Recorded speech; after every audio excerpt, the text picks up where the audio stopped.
Decentralisation. जी हाँ, decentralisation क्या होता है? आज के वीडियो में ये समझने वाले हैं कि डिसेंट्रलाइजेशन का पूरा कॉन्सेप्ट क्या होता है, इसका मीनिंग क्या होता है, इसका एडवांटेजेस क्या क्या होते हैं और इसके क्या मतलब होता है असल में। इसके ऊपर पूरी की पूरी बात करने वाले हैं। तो बन रही है इस वीडियो में। अगर आपने इसकी पहली वीडियो नहीं देखी है यानी कि डेलीगेशन ऑफ अथॉरिटी वाली, तो आपको डिस्क्रिप्शन में लिंक मिल जाएगा, आप जाके देख सकते हो, ताकि आपको बहुत अच्छे से क्लैरिटी आएगी कि डेलीगेशन क्या होता है और वहीं से इसके आगे का मतलब निकलता है अब डिसेंट्रलाइजेशन होता क्या। आज की वीडियो में हम यही समझने वाले हैं।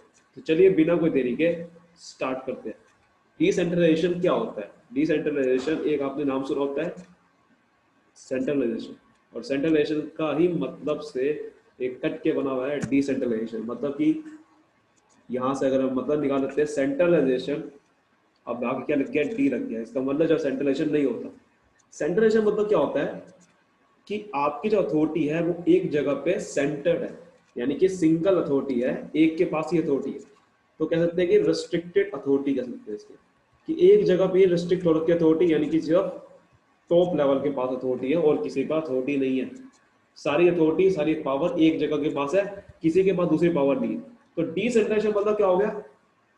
सिंपल, बिल्कुल सही आपने समझा कि सेंट्रलाइजेशन मतलब क्या होता है कि भाई एक जगह अथॉरिटी, डिसेंट्रलाइजेशन मतलब सब जगह अथॉरिटी।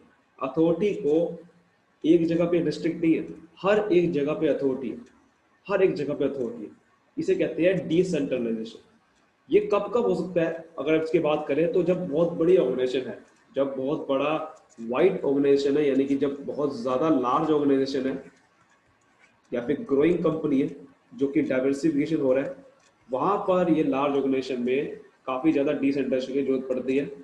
क्योंकि वहां पर एक जगह पर अगर अथॉरिटी आपने रख दी, यानी कि बोर्ड ऑफ डायरेक्टर के पास, तो फिर बहुत बड़ी दिक्कत आ जाएगी। क्योंकि उसके बाद जो अलग अलग नीचे डिपार्टमेंट बने हुए हैं, रीजनल ऑफिस होते हैं, अलग अलग अलग ब्रांचेस है, इंटरनेशनल पे ब्रांचेस है, तो वहां पर अगर अथॉरिटी नहीं दी आपने तो गड़बड़ हो जाएगी। इसलिए इसका आपको रखना पड़ता है, आपको हर जगह अथॉरिटी अपनी बांटनी पड़ती है। तो इसे कहते हैं डिसेंट्रलाइजेशन। जैसे कि आपके सामने दिख रहा है, ये क्या है, एक organisational structure. Share holders, board of director, ये जनरल मैनेजर, ये क्या है, आपका सारा का सारा टॉप लेवल है।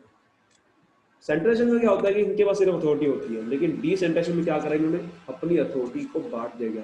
यानी कि इन्होंने क्या करा, यहाँ पर क्या करा, डेलीगेट कर दी अपनी अथॉरिटी। डेलीगेशन क्या होता है, अपनी अथॉरिटी को बांटना, यहाँ पर भी यही हो रहा है, अपने जनरल मैनेजर डेलीगेट कर दी अथॉरिटी। लेकिन हर एक डिपार्टमेंट के बाद अब अथॉरिटी आ चुकी है, कौन सी वाली, डिसीजन मेकिंग अथॉरिटी। यहाँ पर सबसे बड़ा जो डिफरेंस है डेलीगेशन और कह सकते हैं कि इसमें, वो है कि इसमें कौन सी अथॉरिटी होती है, वो असल ये वाली होती है decision making authority. Decision making authority मतलब कि ऐसी अथॉरिटी जो कि आपको पावर देती है अपने डिपार्टमेंट के या फिर अपने यूनिट के डिसीजन लेने में, जो कि डेलीगेशन में कभी नहीं हो रहा था ऐसा। वहां पर कौन सी अथॉरिटी दी गई, काम के लिए। यहाँ पर काम के लिए नहीं, यहाँ पर आपको आपको डिसीजन मेकिंग अथॉरिटी दी जाती है, यानी कि आप अपने डिसीजन खुद ले सकते हो, आपको ऊपर पूछने की जरूरत नहीं है। पर वहां पर डेलीगेशन में वो कभी भी वापस ले सकता है आपसे अथॉरिटी, कभी भी वापस ले सकता है और आपसे पूछने की जरूरत पड़ेगी। यानी कि सुपीरियर हमेशा सुपरविजन करता है सबॉर्डिनेट का, पर यहाँ पर आपको जब एक बार डिसीजन मेकिंग अथॉरिटी दी जाती है तो आपको कोई भी सुपरविजन की जरूरत नहीं पड़ती। तो यही सबसे बड़ा डिफरेंस होता है। यहाँ भी डेलीगेट करा हुआ है, यहाँ भी डेलीगेट करा हुआ है, और आप देखोगे नीचे अगर यहाँ पर एक सुपरवाइजर हो, वहां भी डेलीगेशन करा हुआ है। मतलब कि जहां पर सारी ऑर्गेनाइजेशन में, पूरी ऑर्गेनाइजेशन में डेलीगेशन होता है, टॉप लेवल से लेकर लोअर लेवल तक, उसे हम कहते हैं डिसेंट्रलाइजेशन। जहां से टॉप लेवल अपनी अथॉरिटी जो उसके पास है आदि, यानी कि उसके पास अथॉरिटी कौन सी होती है, पूरे पूरे कंपनी के डिसीजन लेने की, कितनी प्रोडक्शन करनी है, कितना परचेस करना है, कितना मार्केटिंग करनी है, कितना फाइनेंस करना है, ये सब क्या है, टॉप लेवल की अथॉरिटी होती है। टॉप लेवल सारे डिसीजन लेते हैं इस चीज के। लेकिन इन्होंने क्या करा, टॉप लेवल ने अपनी अथॉरिटी की सारी अपनी बांट दी गई। कुछ अथॉरिटी अपने पास रखेगा, अगर सारी अथॉरिटी बांट देगा तो उसे कहते हैं कंप्लीट डिसेंट्रलाइजेशन। और कभी भी हम नहीं चाहते कि कंप्लीट डिसेंट्रलाइजेशन हो, ना ही आप चाहते हो कंप्लीट सेंट्रलाइजेशन हो। कुछ सेंट्रलाइजेशन भी होना चाहिए। एक फ्योल का प्रिंसिपल भी है, वो है सेंट्रलाइजेशन एंड डिसेंट्रलाइजेशन। सेंट्रलाइजेशन वो होता है जो कि आप, वो कहता है फ्योल का प्रिंसिपल ये कहता है कि कुछ सेंट्रलाइजेशन भी होना चाहिए, यानी कि कुछ टॉप लेवल की अथॉरिटी भी होनी चाहिए ताकि जो इंपॉर्टेंट डिसीजन है वो ले सके।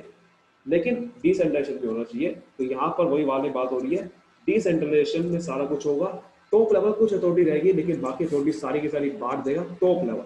डेलीगेशन में ऐसा कुछ नहीं था कि टॉप लेवल बांटेगा, वहां तो कभी भी हो सकता है, किसी भी लेवल में हो सकता है, और यहाँ पर टॉप लेवल से बढ़ती है लोअर लेवल तक, लोअर लेवल तक, यानी कि जहां पर लोअर लेवल पर सुपरवाइजर वर्कर्स होते हैं, वहां तक जब अथॉरिटी टॉप लेवल से बढ़ती है लोअर लेवल तक, उसे कहते हैं डिसेंट्रलाइजेशन। तो हम अगर यहाँ पर कुछ बातें करें डिसेंट्रलाइजेशन की भी, ऐसी क्या बातें हैं जो कि डेलीगेशन से अलग करती है, यानी कि डिसेंट्रलाइजेशन वर्सेस डेलीगेशन। यहाँ पर अगर कुछ बात करें तो क्या अलग करती है, सबसे पहला अलग करती है वो है कंपलसरी, यानी कि कौन कंपलसरी है कौन ऑप्शनल है। क्या डेलीगेशन कंपलसरी है? बिल्कुल, इसके बिना तो काम चल ही नहीं सकता, मैनेजर कभी भी इसके बिना रह ही नहीं सकता। तो डेलीगेशन क्या है? कंपलसरी एक्टिविटी है। डेली डिसेंट्रलाइजेशन क्या है? ये एक ऑप्शनल एक्टिविटी है, ये दरअसल एक पॉलिसी मैटर है, यानी कि टॉप लेवल की पॉलिसी है, चाहे वो सेंट्रलाइजेशन कर ले चाहे वो डिसेंट्रलाइजेशन कर ले, तो ये हमेशा पॉलिसी मैटर है। वो क्या है? एक कंपलसरी एक्टिविटी है। अगर हम कोई और दूसरी बात करें, वो है एक डिसीजन मेकिंग अथॉरिटी, यानी कि यहाँ पर डिसीजन मेकिंग अथॉरिटी कहाँ पर होती है असल में, वो डिसेंट्रलाइजेशन में बढ़ती है, यानी कि ऑटोनोमस, इसे हम कह सकते हैं कि ऑटोनोमस बॉडी, यानी कि जो अपने हिसाब से काम करेगी, किसी से पूछने की जरूरत नहीं है बार बार टॉप लेवल से अपने सुपीरियर से, वो डेलीगेशन में करना पड़ता है। डिसेंट्रलाइजेशन में कुछ नहीं करना पड़ता, वहाँ तो डिसीजन मेकिंग अथॉरिटी बढ़ती है। अगर सीधे ही और की बात करी जाए तो यहाँ पर कौन सी ऐसी चीज है जो कि सबसे जो दूसरों से अलग करती है, वो है यहाँ पर लेवल। यहाँ पर जो डेलीगेशन होता है वो, या फिर लेवल कह सकते हैं या पर्सन कह सकते हैं, डेलीगेशन जो होता है वो दो पर्सन के बीच में होता है हमेशा, यानी कि अगर ए है उसमें बी को अथॉरिटी बांटी गई, इसे कहते हैं डेलीगेशन। लेकिन डिसेंट्रलाइजेशन क्या होगा कि ए ने बी को बांटी गई, बी ने आगे सी को बांट दी, सी ने डी को बांटी गई, जहां तक नीचे का सबसे लेवल है वहां तक अगर अथॉरिटी बढ़ चुकी है पूरी ऑर्गेनाइजेशन में, तो उसे हम कहते हैं डेली डिसेंट्रलाइजेशन। तो ये हमेशा डिसेंट्रलाइजेशन हमेशा मैनी पर्सन के बीच में होते हैं, गिनती नहीं कर सकते हम कितने पर्सन है, क्योंकि हमें नहीं पता ऑर्गेनाइजेशन कितने पर्सन होंगे, लेकिन डेलीगेशन हमेशा 2 पर्सन के बीच में होता है। तो कह सकते हैं कि delegation is just a part, delegation is just a part of decentralisation. जब डेलीगेशन पूरा का पूरा एक्सटेंशन हो जाता है डेलीगेशन का बहुत बड़े लेवल पे, उसे कहते हैं डिसेंट्रलाइजेशन। यानी कि अगर हम बात करें, ये छोटा सा अगर हम कर रहे हैं, ये क्या है?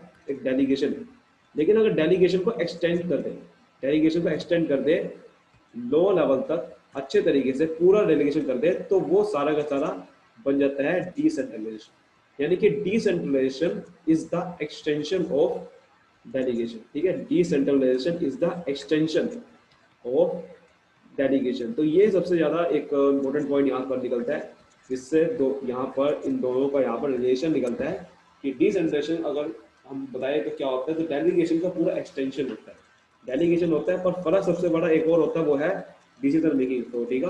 यानी कि डिसीजन मेकिंग अथॉरिटी नहीं होती डेलीगेशन में, वो तो एक अपनी काम की अथॉरिटी पड़ती है।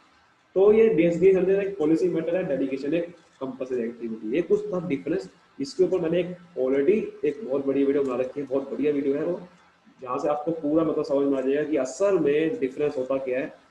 तो आप वो वीडियो देख सकते हो, आई कार्ड में है या लिंक आपको डिस्क्रिप्शन मिल जाएगा, ताकि आपको क्लैरिटी आएगी। क्योंकि अगर मैं खाली इसकी बात पूरी बात कर ली तो फिर डिसेंट्रलाइजेशन आपको फिर टॉपिक रह जाएगा। ठीक है, इसीलिए तो यहाँ पर हमने वो बात करी है। तो अब बात करते हैं इम्पोर्टेंस की, इम्पोर्टेंस क्या होता है डिसेंट्रलाइजेशन की, फटाफट से बात करते हैं। तो हम अब यहाँ बात करते हैं इम्पोर्टेंस ऑफ डिसेंट्रलाइजेशन। डिसेंट्रलाइजेशन की क्या क्या इंपॉर्टेंस होती है, इसके ऊपर बात कर लेते हैं। या सबको बड़ी इंपॉर्टेंट चीज है डिसेंट्रलाइजेशन की, सबसे ज्यादा इंपॉर्टेंस क्या होगी, जो कि डेलीगेशन की इंपॉर्टेंस होती है। काफी चीजें तो इसमें डिसेंट्रलाइजेशन में होती है, पर आपको जैसे कि डेलीगेशन में मैनेजर के लिए पॉइंट ऑफ व्यू से इंपॉर्टेंस थी, यहाँ पर टॉप लेवल की ज्यादा पॉइंट ऑफ व्यू से इंपॉर्टेंस होगी। और इम्प्लॉयज, यहाँ पर हम इम्प्लॉयज की बात नहीं करेंगे, हम कहेंगे सबऑर्डिनेट की। तो यहाँ पर आप देखो, जब डेलीगेशन करते हैं तो एक जो नीचे वाले सबऑर्डिनेट होते हैं, उनको एक अच्छा मौका मिलता है अपनी परफॉर्मेंस को इंप्रूव करने का, अपने आप को साबित करने का। वैसे ही यहाँ पर भी होता है। तो पहले इंपॉर्टेंट कह सकते हैं कि डेवलप इनिशिएटिव अमंग सबऑर्डिनेट। तो ये सबसे पहले इंपॉर्टेंट यही है कि नीचे वाले जो सबऑर्डिनेट है उनको एक मौका मिलता है अपनी परफॉर्मेंस को बेहतर करने का, और अपने आप को साबित करने का कि मैं भी कुछ कर सकता हूँ और टॉप लेवल को दिखा सकते हैं। तो इसलिए इनिशिएटिव तब आता है जब आप उनको अथॉरिटी बांटते हो, और ये डिसेंट्रलाइजेशन में होता है कि आपने उनको एक अलग से अथॉरिटी दे दी है ताकि वो अपने डिसीजन खुद ले सकते हैं, तो इससे इनिशिएटिव आता है। दूसरा बन सकता है हमारा important, develop managerial talent for future. Develop managerial talent for future, ये भी नीचे वालों के लिए इंपॉर्टेंस है, यानी कि सबऑर्डिनेट के लिए इंपॉर्टेंस है। यानी कि जब आप उनको, यहाँ पर आपको पता है जो मैं आपको बताया, डिसीजन मेकिंग अथॉरिटी बनती है, क्योंकि जब यहाँ पर अपने ओन जजमेंट करेगा, खुद से डिसीजन लेगा, तो उससे क्या होता है कि वो उसको अपने आप वो उसको वहाँ पर प्रैक्टिस हो जाएगी कि भाई अगर मैं फ्यूचर में मैनेजर बनूंगा तो मैं डिसीजन कैसे लूंगा। तो इसलिए मैनेजरियल टैलेंट उसका बढ़ जाता है, क्योंकि मैनेजर वही होता है जो कि सारे सारे अपने टीम को संभालता है। तो इसीलिए एक डिसीजन मेकिंग अथॉरिटी से, या फिर अब आपका खुद डिसीजन लेगा, तो उससे मैनेजर टैलेंट बढ़ेगा उसका, ताकि अगर फ्यूचर में जब मैनेजर भरेगा तो उसके लिए उसको प्रैक्टिस पहले हो चुकी है डिसेंट्रलाइजेशन की वजह से। तो डिसेंट्रलाइजेशन की वजह से उसको मैनेजर की पोस्ट के लिए प्रैक्टिस होती है, तो फ्यूचर के लिए वो फ्यूचर में वही मैनेजर बनता है, इसलिए डिसेंट्रलाइजेशन काफ़ी हेल्पफुल होता है। तीसरा है हमारा relief to top management. Relief to top management यानी कि आपको सबको पता है भाई, टॉप मैनेजमेंट की अथॉरिटी तो बांट रहा है, टॉप मैनेजमेंट अथॉरिटी बांट रहा है, टॉप लेवल जब नीचे वाली अथॉरिटी बांटेगा अपनी नीचे लेवल के लिए, तो उससे वो रिलीफ मिल जाएगा। रिलीफ मतलब कि उसको इंपॉर्टेंट काम पे अपना ध्यान देगा, उसको जो फालतू के काम है या फिर जो उसके मेन काम है, जो कि जैसे कि प्रोडक्शन करनी है, मार्केटिंग करनी है, उसके डिसीजन लेने हैं, वो खुद नहीं लेगा, वो सारे नीचे लेवल की अथॉरिटी बढ़ चुकी है, यानी कि उसको रिलीफ मिल गया है, क्योंकि उसने अपना काम नीचे लेवल में बांट दिया है, उसको राहत मिल चुकी है इसकी, और अब वो अपने इंपॉर्टेंट काम पे ध्यान देगा, अपनी कंपनी के ग्रोथ के लिए ध्यान देगा। और यहीं से एक और पॉइंट निकलता है, फैसिलिटेट्स ग्रोथ। फैसिलिटेट्स ग्रोथ मतलब कि अगर कंपनी अगर ग्रोथ करना चाहती है तो उसको डिसेंट्रलाइज करना ही पड़ेगा, क्योंकि उसने डिसेंट्रलाइज नहीं करा तो फ्यूचर में वो आगे जाके कभी भी ग्रोथ नहीं कर सकता, क्योंकि नीचे लेवल के जब तक आप अपने नीचे लेवल के अथॉरिटी नहीं बांटोगे तो उसको कभी भी एक तो मैनेजर नहीं बन सकते फ्यूचर लेवल पे, और फ्यूचर में वो काम संभालेगा कैसे। तो इसलिए आपको ग्रोथ अगर आपको करनी है कंपनी की, यानी कि वही चीज़ डाइवर्सिफिकेशन करना है, कंपनी को बढ़ाना है, तो आपको अपनी अथॉरिटी बांटनी पड़ेगी, सारे काम खुद से नहीं ले सकते। और एक और यहाँ से निकलता है एक और, क्विक डिसीजन मेकिंग, यानी कि जब आप ऐसी अथॉरिटी बांटते हो जो कि बिल्कुल एक ऐसी अथॉरिटी है जो कि आपको बार बार ऊपर लेवल से पूछने की जरूरत नहीं है। आपको पता है ना, एक होता है स्केलर चेन, कि भाई आपको बार बार अगर अगर ए को इन्फॉर्मेशन देनी है तो बार डी को पहले सी को देनी पड़ेगी, सी को बी को देनी पड़ेगी, पर डिसेंट्रलाइजेशन में तो कुछ नहीं है, डिसेंट्रलाइजेशन में स्केलर चेन नहीं है, क्योंकि आपको बार बार इसमें पूछने की जरूरत नहीं है। यही तो सबसे बड़ा डिफरेंस है डेलीगेशन डिसेंट्रलाइजेशन में, यानी कि अगर आपने एक बार अथॉरिटी बांट दी गई, ए ने बी को बांट देगा, तो बी को ए से पूछने की जरूरत नहीं है। इसीलिए इसमें बहुत जल्दी क्विक डिसीजन मेकिंग होती है कंपेयर टू डेलीगेशन, क्योंकि वहां पर एक हायरार्की बन जाती है अथॉरिटी की, पर यहाँ पर डिसेंट्रलाइजेशन में ऐसा कुछ नहीं होता। ये एक पॉलिसी है, ये एक पॉलिसी मैटर है जिसमें अथॉरिटी ऐसी बढ़ रही है जो कि उसको अपने डिसीजन ले सकता है वो, पर ऐसा उसमें नहीं था डेलीगेशन में। इसीलिए सबसे बड़ा इसमें एडवांटेज है। हमारा अगला है हमारा बेटर कंट्रोल, जो लास्ट पॉइंट है हमारा बेटर कंट्रोल। सिंपल सी बात है, जब आप सब कुछ आप जब आपने अथॉरिटी ऐसी बांट दी गई है जो कि आप उसको बार बार पूछना नहीं पड़ेगा ऊपर से, तो आप अच्छे तरीके से कंट्रोल कर सकते हो, मतलब कि उसकी परफॉर्मेंस को चेक कर सकते हो कि भाई उसको आपने काम दिया था, आप बस आपको बाद में आगे देखना है कि वो काम उसने ढंग से किया है नहीं किया है। इसलिए कंट्रोल बहुत अच्छा बन जाता है, और आपने जब कंट्रोल करोगे तो परफॉर्मेंस बेटर होती ही रहती है। तो इसलिए कंट्रोल करना है, अगर आपने उनकी परफॉर्मेंस को उनको बेहतर करनी है तो आप इससे बहुत जल्दी इवोल्यूट कर सकते हो कि भाई उनको सही चल रहा है कि नहीं चल रहा, क्योंकि आपने क्या करा है, उसको वो अथॉरिटी बोल ही नहीं बांटी है, उसको आपने बस एक बार अथॉरिटी बांट दी गई है, तो आपने उसका बस परफॉर्मेंस चेक कर सकते हो बड़े आराम से, कि आपने अगर एक काम बांटा है तो बार बार उससे पूछना नहीं पड़ेगा, बस आपको उसको देखा हुए कि भाई इसको मैंने ये वाले अथॉरिटी दे दी है, अब उससे पूछेगी कि भाई वो काम करा है कि नहीं करा ढंग से, तो परफॉर्मेंस इंप्रूव होती है, इसमें बेटर कंट्रोल हो पाता है पूरी ऑपरेशन। तो उम्मीद करता हूँ कि आपको अच्छे समझ में आ गया होगा डिसेंट्रलाइजेशन का पूरा का पूरा कॉन्सेप्ट क्या होता है ये, और कैसे डेलीगेशन से अलग है ये।